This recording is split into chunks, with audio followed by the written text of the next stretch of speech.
So in the previous session we have already tackled the aspect of defense sector. Today we are going to cover the aspect something related to material science, that is about कि कौन कौन से material general आज के date में research ecosystem में बहुत ज्यादा है, जिसके कुछ कुछ एप्लीकेशन बेस्ड काफी ज्यादा मेजर्स आने लगे हैं. Secondly, a bit on nanotechnology for sure. And thirdly, we are going to cover some of the facets related to new renewable energy, which are some of it in news. So let us begin this session with the first one of the major articles related to it is the natural hydrogen.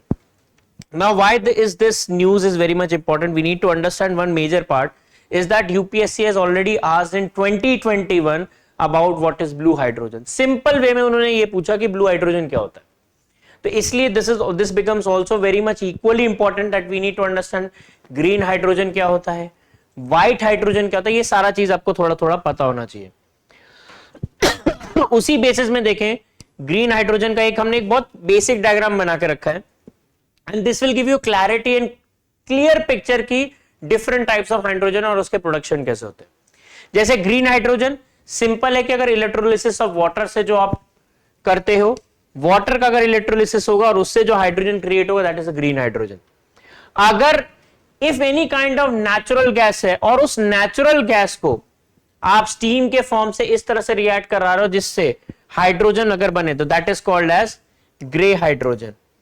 And वही same अगर उसी natural gas को अगर आपने किसी form of carbon storage में किया, capture and control जो स्टोरेज वाली चीज होती है, जो already again it has UPSC has also asked in previous years 2023 में 2025 में जैसे डायरेक्ट एयर कैप्चर और इस तरह से पूछा भी था. तो ऐसे चीज में जब हाइड्रोजन को कैप्चर किया जाता है और मेजरली इनटू ओशनिक बॉडीज और इन सब में, then that is called as blue hydrogen. अगर जैसे आपका कोल का जैसे अगर स्पेसिफिकली गैसिफिकेशन होता है, मेजरली उसको एक गैसीय स्टेट इस तरह से लेकर आया जाए और उसमें जब आपका हाइड्रोजन गैस बनता है that is called as brown hydrogen और फॉसिलाइज्ड हाइड्रोजन जिसे हम कहते हैं. एंड जनरल अगर हाइड्रोजन इलेक्ट्रोलिसिस है जो अभी हमने यहां पे बात की that is called green hydrogen. तो these are the 4 core components की जिससे आप हाइड्रोजन को चेकआउट कर सकते हो. तो नेचुरल गैस का भी रिसेंटली क्या है कि it is being increasingly held as a clean energy solution. हम बार बार इस चीज की बड़ी बात कर रहे हैं, हाइड्रोजन फ्यूल सेल्स को अगर यूज कर सके ताकि इंडिया के पर्सपेक्टिव से भी ग्रीन एनर्जी सिक्योरिटी को एनहांस किया जा सके. Secondly, India already is working towards form of green hydrogen mission, जहां पे ग्रीन हाइड्रोजन प्रोडक्शन को कैसे बढ़ाया जाए उस चीज पे भी बड़ी बात चल रही है. इकोनॉमिक सर्वे ऑफ 21-22 से ही इस चीज पे बड़ा बात स्टार्ट हो गया था. या सो यस, व्हाइट हाइड्रोजन क्या होता है, this is also another thing कि जो आपका नेचुरली अर्थ के सब सरफेस में मिलता है दैट इज व्हाइट हाइड्रोजन. तो blue hydrogen, green hydrogen, brown hydrogen, grey hydrogen, ये कुछ मेजर आपको पता होने चाहिए. अगेन वही चीज पूछा कि अनलाइक ग्रे हाइड्रोजन कैसे होता है, produce from natural gas through polluting process, जैसे कोल का गैसिफिकेशन वाली बात आई. ग्रीन हाइड्रोजन कैसे होता है, अगेन इलेक्ट्रोलिसिस से हो गया. एंड हाइड्रोजन, नेचुरल हाइड्रोजन जो होगा क्योंकि जियोलॉजिकल है, आपका क्या बता है अर्थ के सब सरफेस में, तो ऑब्वियसली जियोलॉजिकल फॉर्मेशन से बना है. That's is very much clear. So majorly आपको हाइड्रोजन के टाइप्स पता होने चाहिए. यहां पर you need to know the types of hydrogen and वो types of hydrogen किस basis में segregated है वो चीज पता होना चाहिए. For example, white hydrogen कैसे होगा, that is geological process.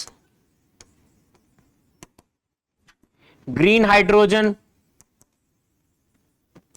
since it is the word term green is related to it, या green transition की बात कर रहे हैं तो obviously renewable energy या electrolysis की बात होगी.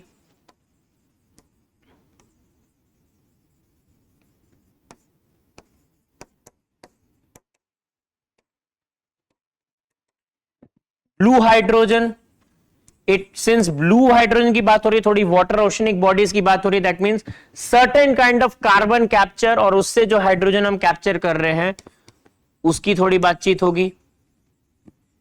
Brown hydrogen is a fossilised form,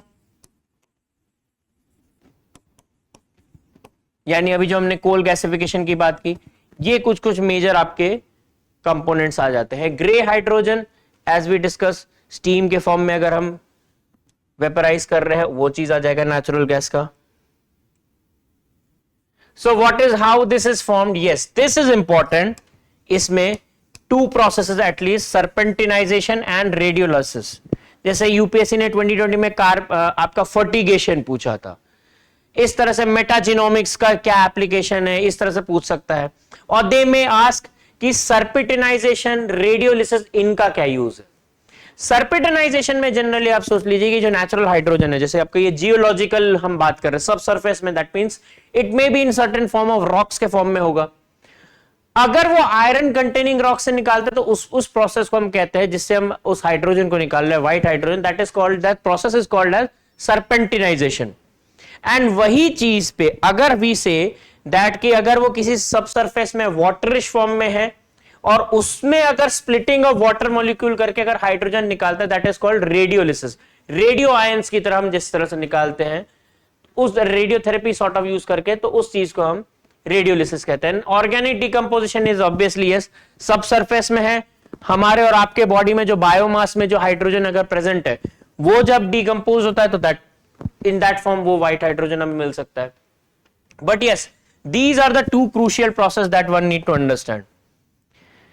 rest is fine कि हाँ भाई कहां मिलता है, वोल्केनिक, माइन गैसेस या gas sleep. Natural hydrogen was long dismissed as a geological, कि इनमें बोला जाता है कि नहीं मिलता था, बट फिर भी हमें we have founded this thing. That is why this news is very much important. Agrivoltaics in India, now what is this agrivoltaics, इसको हमें थोड़ा समझना पड़ेगा। See it is a very clear thing कि भाई आप मान लो कि कोई एग्रीकल्चरल फील्ड है, आपने कुछ क्रॉप्स लगाए,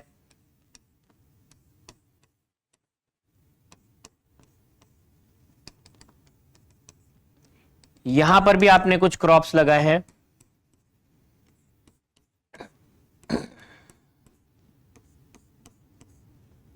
so there is certain kind of space you can find between two crops.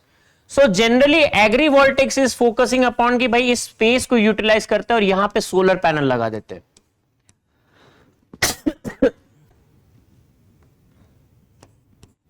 Same here,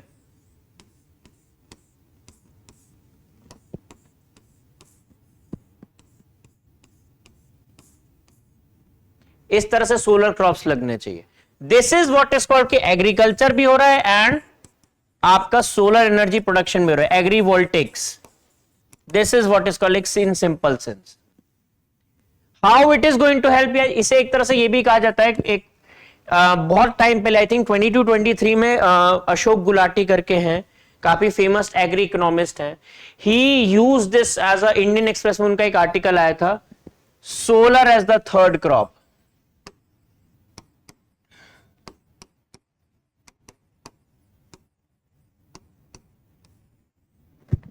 कि इससे क्या होगा, आप एक टाइम पे एक क्रॉप तो ग्रो, एक टाइम पे या दो क्रॉप भी अगर आप कर रहे हो, मोनोक्रॉपिंग या डुअल क्रॉपिंग भी कर रहे हो, सोलर एनर्जी का प्रोडक्शन क्या होगा कि यही सोलर पैनल से जो एनर्जी, इलेक्ट्रिसिटी बन रही है, उसको आप इरिगेशन एंड बाकी चीजों में आप यूज कर ही सकते हो, पंप करके इसी से आप अपने ही फील्ड में।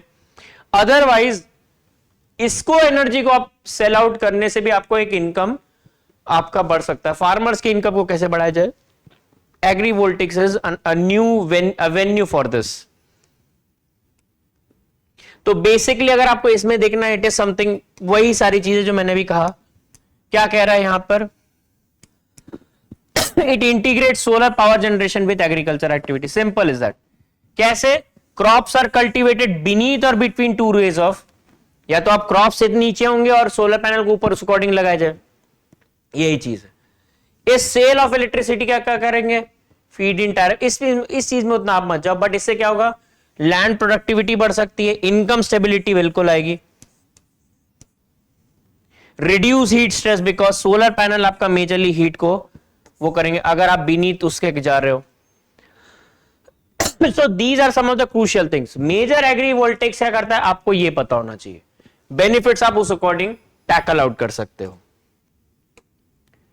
ना ऐसे क्योंकि मैंने ऑलरेडी इनकम स्टेबिलिटी की बात की, क्या कर रहे हैं, या तो इंटरस्पेस ओरिएंटेशन, वही चीज अभी जो हमने कहा कि दो रोज के बीच में क्रॉप ग्रो करे, या ओवरहेड यानी पैनल्स ऊपर रहें अलाउ क्रॉप उसके नीचे ही ग्रो करे, दिस इज समथिंग, इसी चीज पे बात है। और रिसेंटली ये क्यों बड़ा वो चल रहा है, बिकॉज नजफगढ़ दिल्ली में इसको प्रैक्टिस किया भी जा रहा है, खासकर private ventures and research institution उन्होंने ज्यादा किया है।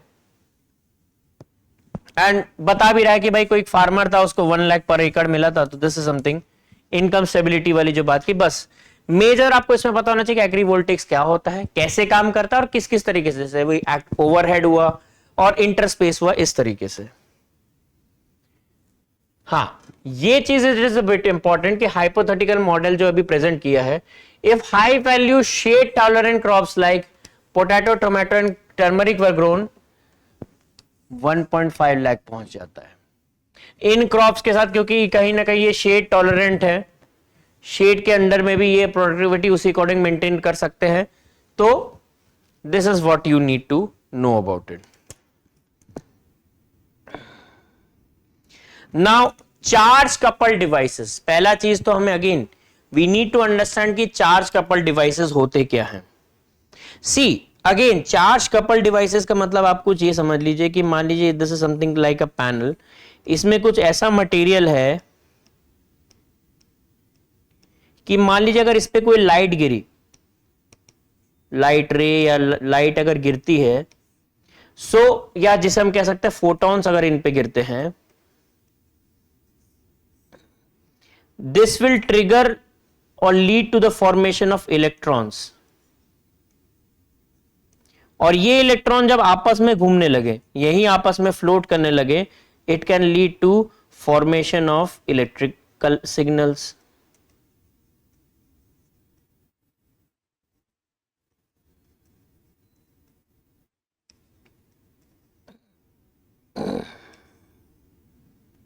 इलेक्ट्रिकल सिग्नल्स में हम कहीं ना कहीं यूज कर सकते हैं। फिर इसी में अगर हम देखें, we can also see one major crucial facet regarding the same is that somewhere we will find that कि अगर इलेक्ट्रिकल सिग्नल्स हैं, फोटोन से जुड़ा हुआ है, तो पहले आप ये सोचिए कि ऐसा कहां पर इस चीज को मेजरली यूज किया जा सकता है।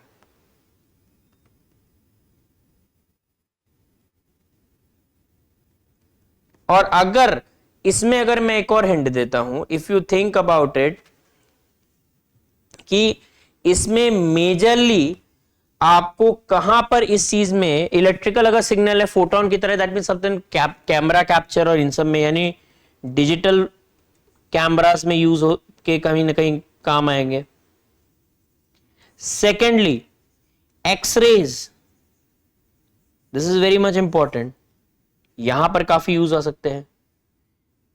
ये कुछ कुछ मेजर फंक्शंस होंगे। तो अगर आप वही चीज देखो, यहां पर सीधा सीधा वो कह भी रहे, converts light into electrical signals. Again next thing क्या होना चाहिए, इमेज सेंसर की तरह काम करता है। यस, ठीक है, फाइन। क्या होगा, कहां कहां पे यूज है, जैसे एक्सरे, सिटी स्कैन इसमें आएगा, डिजिटल कैमरा स्मार्टफोन्स में आएगा। This is all you need to know about it. Applications कहां कहां है,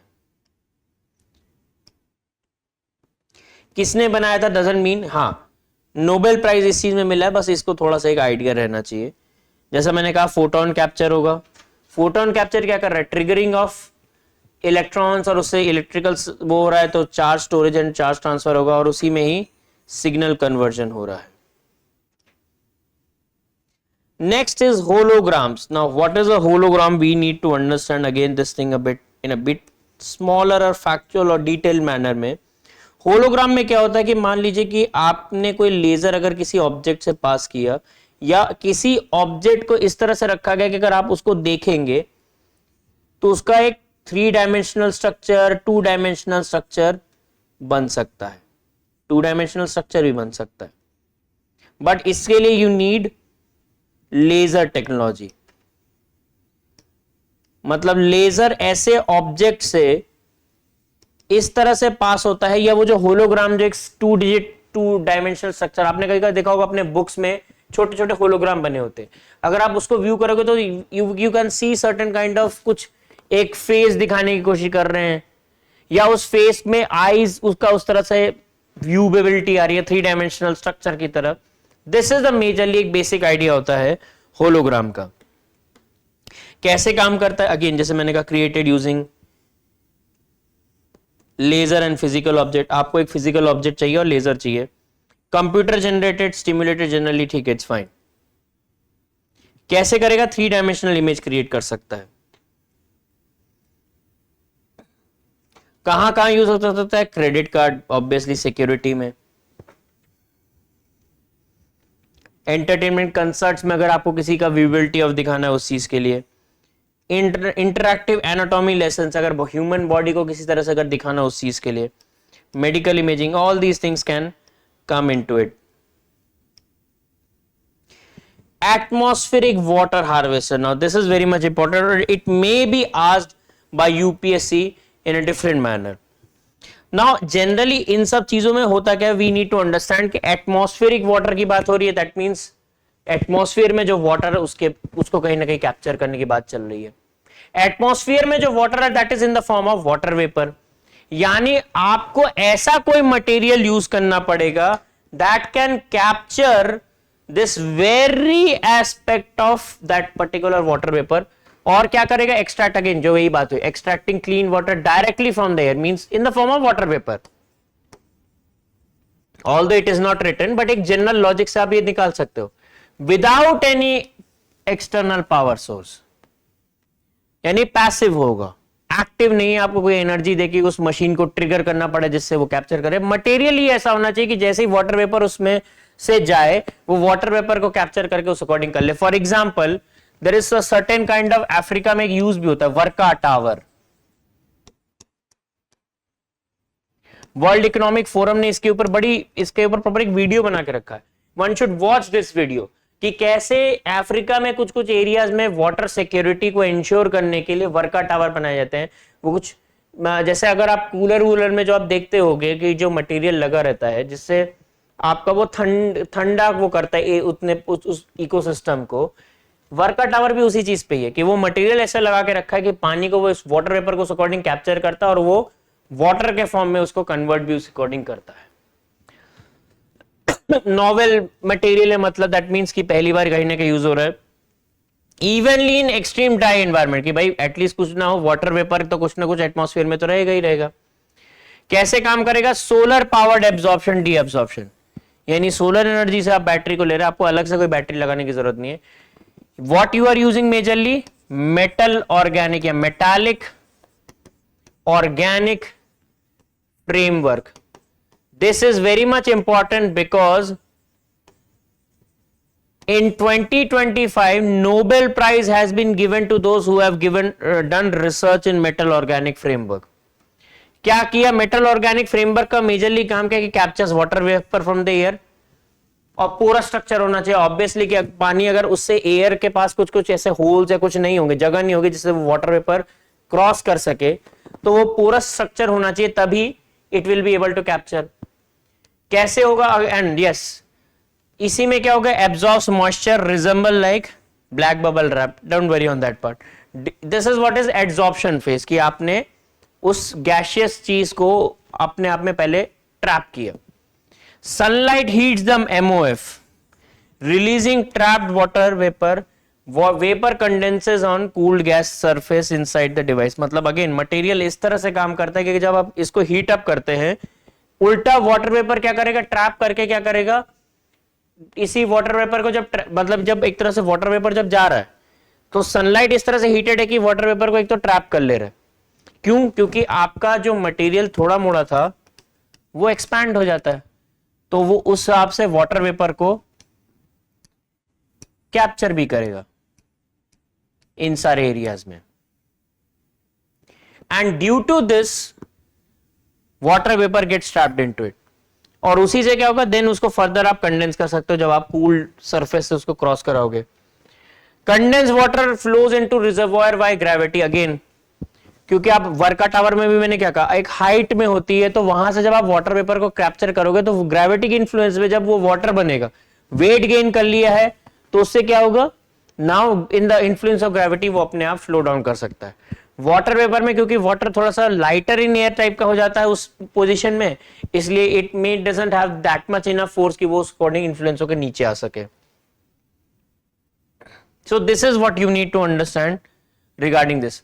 मोनोइथाइलिन ग्लाइकोल ना रिसेंटली क्या हुआ है कि इंडिया की जो टेक्सटाइल इंडस्ट्री को बचाने के लिए एक एंटी डंपिंग ड्यूटी लगाई गई. एंटी डंपिंग ड्यूटी अगेन किस लिए लगाई जाती है कि मान लो अगर कोई बाहर की कंट्री आपके यहाँ पे अपने गुड्स को इस तरह से डंप कर रही है कि बहुत लोअर कॉस्ट में बेच रही ताकि कंज्यूमर्स को अट्रैक्ट कर सके, इसलिए एंटी डंपिंग ड्यूटी लगाई जाती है.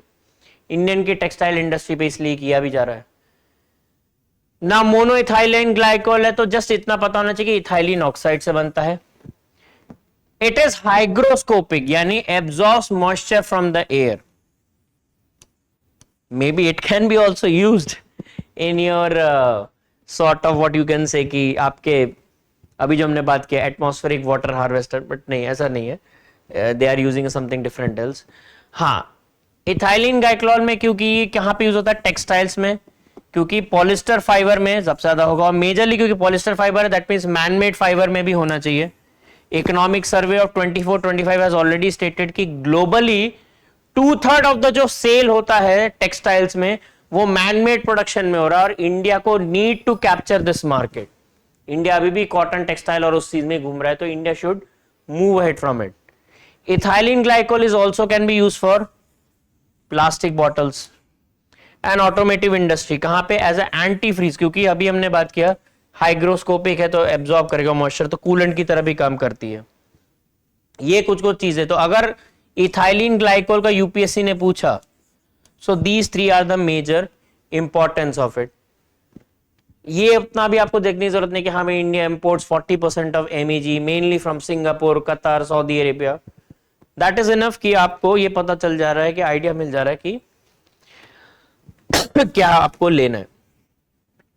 बायोहाइड्रोजन अगेन जो हमने बात की, biohydrogen is more about biomass से जो हम डराइव कर, जो अभी हमने व्हाइट हाइड्रोजन की बात की organic decomposition, a bit of which biomass से निकलता है उसको हम बायोहाइड्रोजन कहते हैं. लिखा भी है प्रोड्यूस फ्रॉम बायोमास. कहां से मिलेगा? एग्रीकल्चरल रेसिड्यू, फॉरेस्ट वेस्ट और dedicated energy crops, energy crops like switch grass and miscanthus. This is very much important कि भाई एनर्जी क्रॉप्स क्या होता है. Now you need to also think about it और we just need to get an idea कि ये energy crops क्या होते हैं.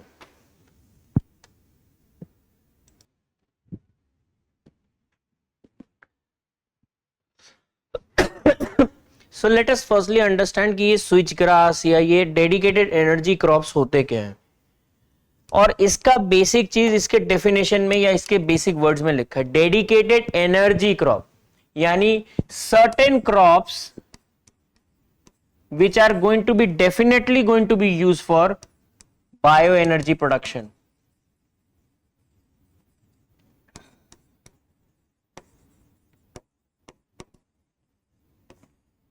They are perennial मतलब साल भर इन्हें बनाया जा सकता है, ग्रो किया जा सकता है. हाई यील्डिंग भी होते हैं.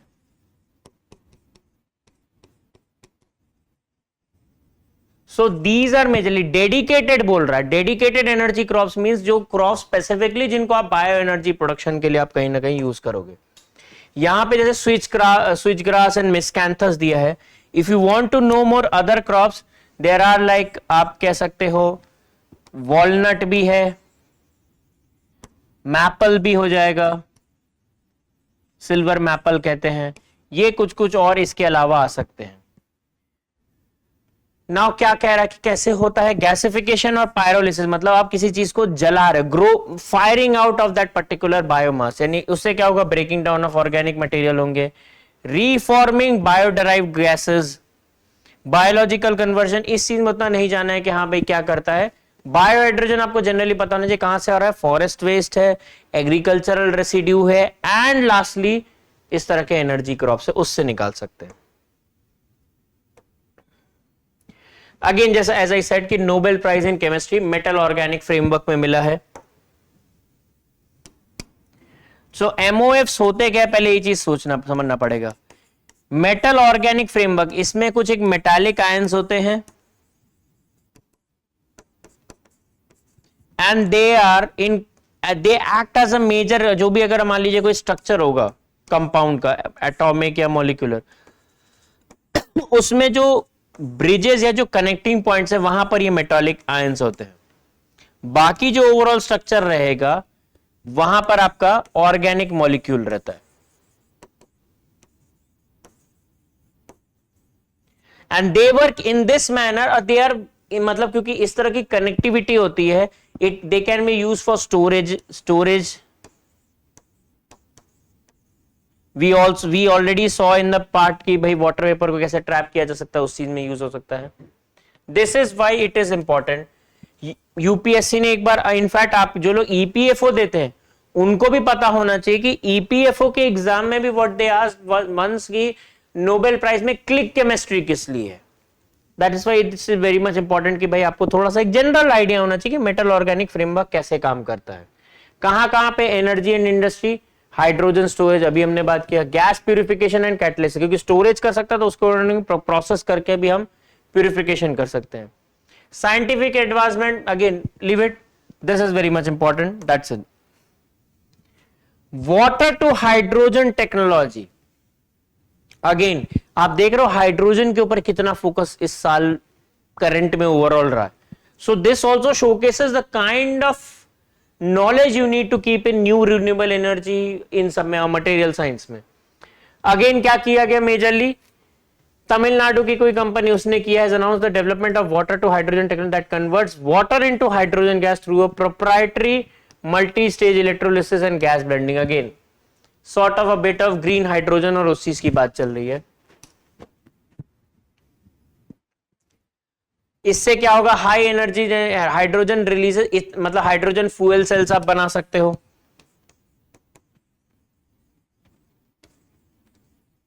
Remember we also are running hydrogen power trains recently, Jind से लेकर Sonipat in Haryana. We already have trial runs and operational, अब हम इसको करने भी जा रहे हैं। यस हाइड्रोजन फ्यूल सेल्स हैं, आपके फॉसिल फ्यूल्स नहीं रिलीज हो रहे, तो यस जीरो एमिशंस होंगे आपकी, कहीं ना कहीं आप ग्रीन ट्रांजिशन की तरफ बढ़ सकते हो। रीफ्यूलिंग एडवांटेज, हाँ बैटरी क्योंकि यूज नहीं करना पड़ता, हाइड्रोजन वाटर को यूज करना है तो उससे उस अकॉर्डिंग आप hydrogen can be quickly refuelled वाली बात आ जाएगी।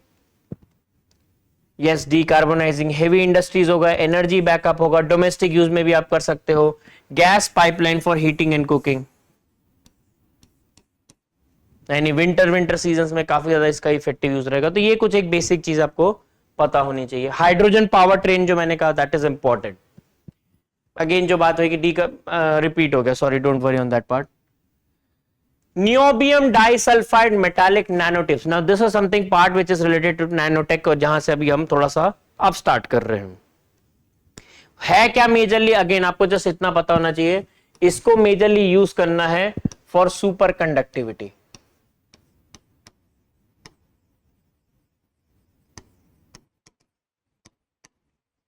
Now let us understand super conductivity in the very basic sense की सुपर कंडक्टिविटी होती क्या है। सी जनरली क्या होता है कि अगर आप किसी भी मटेरियल को ठंडा करने जाओगे या थर्मल हीट से कभी कभार आपका उस according we can say that कि इलेक्ट्रिसिटी जनरेशन बढ़ सकता है अगर वो थर्मल मटेरियल इलेक्ट्रिक कंडक्टिविटी भी दिखाती है। एट टाइम्स व्हाट हैपन कि सुपर कंडक्टिविटी में यही चीज जब आप ठंडा करोगे तो वो टेम्परेचर फ्रीज आउट भी करेगा, और मटेरियल्स एक पॉइंट के बाद जब आप हीट करते हो तो इलेक्ट्रॉन्स और ये सारी चीजें इतने एनर्जाइज होते हैं कि मूवमेंट करना स्टार्ट करते हो। जब ये मूवमेंट करेंगे तो इलेक्ट्रिकल सिग्नल्स देंगे। Super conductivity is something related to that कि भाई अगर आप, इसका जस्ट एक ऑपोजिट होता है कि यही चीजें आप गर्म कर रहे हो तो आपका मूवमेंट कर रहा है इलेक्ट्रॉन्स, जब आप इन्हें ठंडा करोगे इनका मूवमेंट स्लो होगा, इतना ठंडा कर दो कि मूवमेंट ही बंद हो जाए, which is something called as 0 degree kelvin या 0 केल्विन जो हम कहते हैं, या -273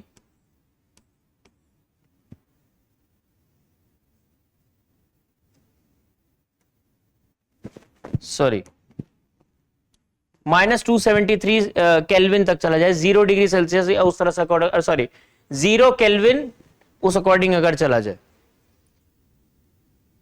तो उससे क्या होता है, क्योंकि 0 kelvin 0 degree Celsius is considered 273 kelvin.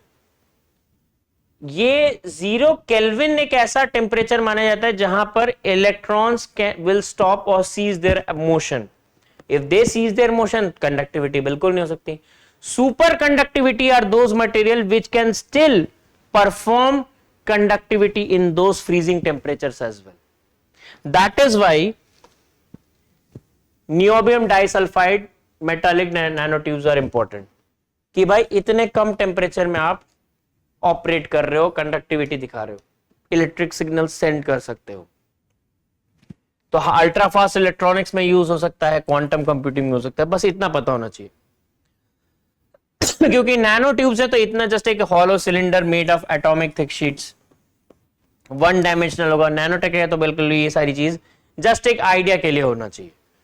इससे ज्यादा आपको इसमें नहीं पता होना चाहिए कि हाँ नियोबियम डाइसल्फाइड का यूज ओवरऑल क्या है, सॉल्ट से बन रहा है या विदाउट सॉल्ट से बन रहा है, उतना आप इस चीज में नहीं। आप जस्ट एक बार रीड करोगे आपको पता चल जाएगा कि भाई विद सॉल्ट करोगे तो डबल लेयर स्ट्रक्चर बनेगा, विदाउट करोगे तो सिंगल लेयर स्ट्रक्चर बनेगा, क्योंकि आप एक डिफरेंट एलिमेंट भी यूज कर रहे हो। Battery as a service model, see battery as a service model, why it is important, कि जनरली क्या होता है, जैसे आपका अगर आपका इलेक्ट्रिक व्हीकल है,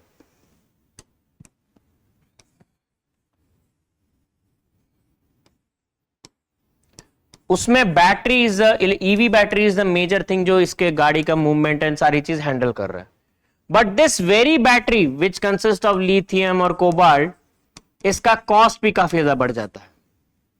कम से कम 30 to 40% of the EV battery, EV vehicles is majorly coming from batteries. तो जनरली क्या बात चल रही है कि बैटरी एज अ सर्विस में क्या होगा, इसी बैटरी को रेंटल बेसिस में दिया जाए या सब्सक्रिप्शन बेसिस में।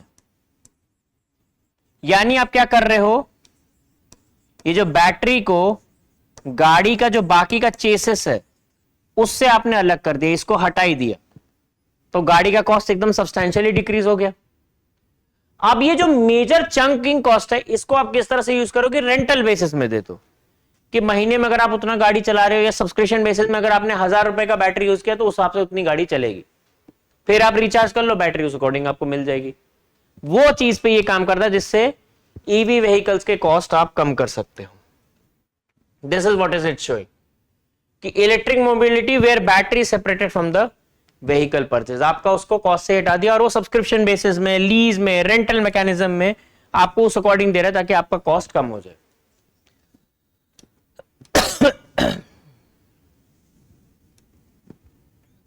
Biodegradable Cintrona infused mulching films. Now again this is very much a bit related to कि भाई कहां पे यूज है, किस तरह से इस चीज को देखते हैं। जस्ट एक आप नैनोटेक और इन चीजों बेसिस भी देखो। मल्चिंग फिल्म्स क्या है, thin sheets laid over soil to conserve moisture. Mulching का मतलब ये कि आप मॉइस्चर को कहीं ना कहीं बता सको ताकि आपको अलग से पानी ना डालना पड़े, इरिगेशन पर्पज में आप वाटर सिक्योरिटी भी इंश्योर कर रहे हो। सप्रेस वीड्स, कि भाई मल्चिंग वीड्स इस तरह से प्लास्टिक्स टाइप के कुछ होंगे, फिल्म्स होते हैं कि पेनिट्रेट नहीं कर पाएंगे वीड्स, ताकि आपके क्रॉप्स को अफेक्ट ना हो। That is why they are important. They help seedling establish faster, reduce evaporation. Obviously अगर मॉइस्चर आपका ये फिल्म टाइप का कुछ रहेगा, प्लांट्स अगर हैं और इसके ऊपर इस टाइप का ये कोई फिल्म लगा हुआ है, सन के रेज भले ही पड़ रहे हैं और जिसमें अगर आपने पानी भले ही डाला है, तो इस पानी का इवेपोरेशन कैन बी ट्रैप्ड, और उसमें क्या होगा, फिर से ये वहीं पे मॉइस्चर बना के फिर नीचे गिर जाएगा। तो ट्रैपिंग और reducing the effect of evaporation और widely use in horticulture, strawberry, tomato, इन सब में काफी ज्यादा यूज होता है। प्लास्टिक का यूज करने से क्या होगा, अगेन ऑब्वियसली बात है, माइक्रो प्लास्टिक पॉल्यूशन है, वेस्ट मैनेजमेंट है, ये सारा चीज कहीं ना कहीं इंपॉर्टेंट आ जाएगा। और इसमें इसलिए इंपॉर्टेंट है कि सिंट्रोनोला ऑयल इन्फ्लुएंस मल्चिंग फिल्म है, this can help in reducing paste infestation and environmental harm वाली चीज आ जाएगी। Alter magnets and their breakthrough detention. Now this is a bit technical one. To be very honest, बहुत लोग को ये चीज समझ में नहीं आएगी ऑल्टर मैग्नेट्स क्या होती है, but yes we need to understand कि ऑल्टर मैग्नेट काम, इसका एप्लीकेशन ज्यादा पूछ सकता है, इससे ज्यादा डिटेलिंग में आपको नहीं जाना है। जस्ट एक आइडिया के लिए अब मैं आपको दिखाता हूं कि क्यों ये टेक्निकल ज्यादा है। क्या कह रहा है कि newly recognised class of anti ferromagnets where sub lattices, again बड़ा टेक्निकल वर्ड आ गया, connected by unconventional symmetries. See होता क्या है कि कुछ मैग्नेट्स इस तरह से होते हैं, फेरोमैग्नेट्स कहते हैं। मतलब अगर आपने उन मैग्नेट में इलेक्ट्रॉन्स और ये सब इलेक्ट्रॉन्स ये जो भी चीजें उसके अंदर होती है जिससे वो मैग्नेटिक इन्फ्लुएंस होता है, अगर आप करंट पास करोगे सबका सिग्नल एक ही डायरेक्शन में होगा। This strengthens its attractiveness. वो मैग्नेट कितना बेहतर तरीके से काम करेगा उसको स्ट्रेंथन करता है। एंटी फेरोमैग्नेट्स में क्या होता है, यही चीज ऑपोजिट डायरेक्शन में होता है, तो भाई उसकी वही स्ट्रेंथ कम हो जाती है। ऑल्टर मैग्नेट्स क्या करता है, उसको दिखता है कि भाई एंटी फेरोमैग्नेट्स के भी कुछ अच्छे बेनिफिट्स हैं और फेरोमैग्नेट्स के भी हैं, तो let us combine them in this manner कि तो ये स्पिन वाला इशू खत्म हो जाए और जो बाकी बेनिफिट्स जो एंटी फेरोमैग्नेट्स है उसको भी हम यूज कर सके। This is what is about. कहां पे हम यूज करते हैं, x-ray, build on x-ray. Again इस चीज को आपको जरूरत नहीं, एक्सरे में यूज होगा, that's it. Photo electron diffraction मतलब कहीं ना कहीं फिल्म्स और इन सब में भी आप यूज कर सकते हो।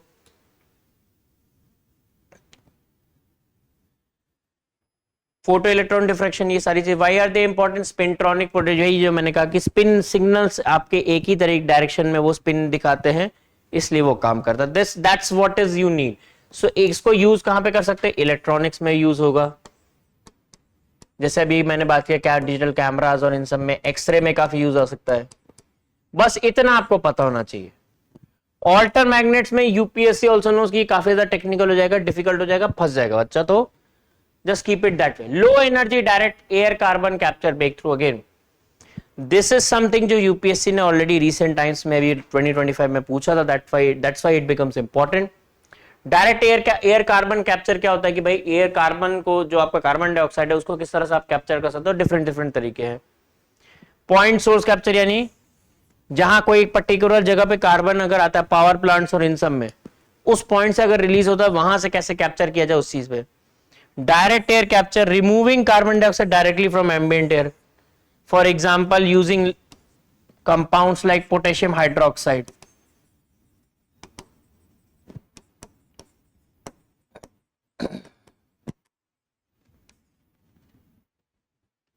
स्टोरेज यूटिलाइजेशन, आप इस तरह से इसको स्टोर कर दो अंडरग्राउंड जियोलॉजिकल फॉर्मेशंस में, रॉक्स में या कहीं पे भी, उस अकॉर्डिंग यूज कर। These are type of something types of carbon capture that you need to know. As I said, India to launch first hydrogen powered सेंट जिंद एंड सोनीपत, अभी जैसे मैंने वही चीज बात ही की, that's why this becomes important. Fuel cell technology यानी हाइड्रोजन फ्यूल सेल पे काम कर रहा है, एमिशन फ्री है, बिल्कुल सही बात है। जस्ट एक दो तीन चीजें, इससे ज्यादा आपको उस पर ज्यादा ध्यान नहीं देना है। साइंस एंड टेक में you need to just cover things in this manner कि आपको बस ओवरऑल एक स्ट्रक्चर पता है, कहां पे काम आता है, क्या उसके बेनिफिट्स है, that's it. Hydrogen fuel cell है तो ऑब्वियसली एमिशन नहीं होगा, फॉसिलाइज्ड एमिशंस नहीं होंगे, आप ग्रीन ट्रांजिशन की तरफ बढ़ सकते हो। But yes, capital cost initial level में थोड़े चैलेंजेस रहेंगे, ये कुछ कुछ चीज आपको पता होना चाहिए। एज आई सेड, कंट्री का नेट जीरो कमिटमेंट उस अकॉर्डिंग हो सकता है। कार्बन का जो ट्रांसपोर्ट सेक्टर का जो कार्बन फुटप्रिंट है, इसको आप कम कर सकते हो। इंपोर्टेड डीजल इंपोर्ट बिल को आप कम कर सकते हो। करंट अकाउंट डेफिसिट उस अकॉर्डिंग कम हो सकता है, दैट्स इट। ये सारी कुछ कुछ चीजें आपको पता होनी चाहिए। कहां पे और जगह है, जैसे जर्मनी, फ्रांस, इन सब में ऑलरेडी अडॉप्ट हो चुका है ये चीज। Cyanobacteria found to use guanidine as nitrogen source. Now again guanidine की अगर हम बात करें, that means cyanobacteria are those microorganisms that can be also used for fertilizer production as well. अगर नाइट्रोजन सोर्स है, guanidine से बन रहा है, तो ऑब्वियसली उस चीज में जा सकता है। कि एक रिसर्च में ये पाएगा कि cyanobacteria can absorb and metabolize guanidine, overturning its earlier view as merely toxic. Cyanobacteria क्या करता है, ब्लू ग्रीन एल्गी होते हैं, फोटोसिंथेटिक भी होते हैं, दैट मींस फोटोसिंथेसिस में भी इनका यूज होगा। That means they have certain kind of chlorophyll, green pigments होंगे इनके पास। Again, remember this is very much important. Oldest life forms on earth. And yes, extreme habitats में भी हो सकता है. दैट मीन्स अगर आप इनको एक्सट्रीम हैबिटेट में भी इनकी एग्रीरियन प्रोडक्टिविटी या क्लोरोफिल या फोटोसिंथेटिक प्रोसेस इनका फिर भी चलता रहेगा.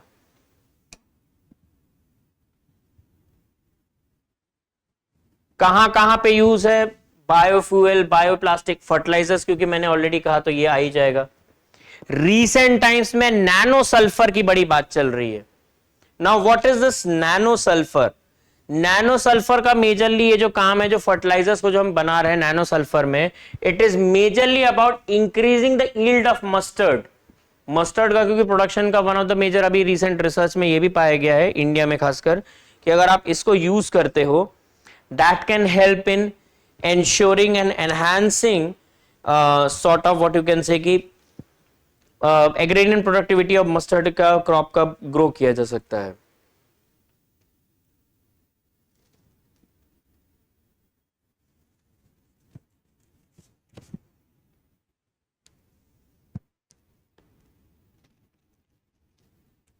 सो यस, ये जैसे मैंने अभी नैनो सल्फर वाली बात की.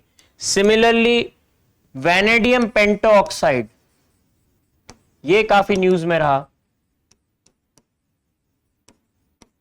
वैनेडियम अभी रिसेंटली हमें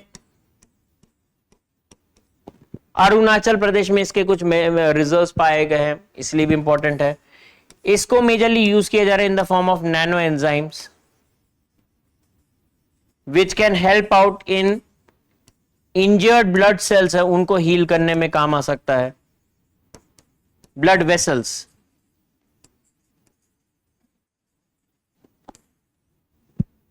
nano fertilisers time to time news में रहता ही है कि भाई कैसे ये एक तरह से हेल्प आउट कर सकता है कि डायअमोनियम फॉस्फेट और लाइक द कंपाउंड्स लाइक गोनेडिन जो अभी हमने बात की, इसका हाईएस्ट प्रोड्यूसर मोरक्को है. रिमेंबर वन थिंग, चाइना नहीं, it is Morocco.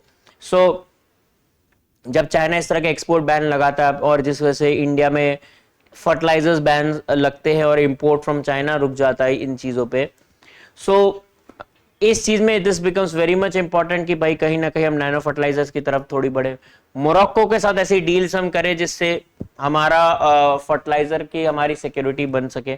Food security को इंटर्न वो अकॉर्डिंग हैंडल कर सकता है, टैकल कर सकता है.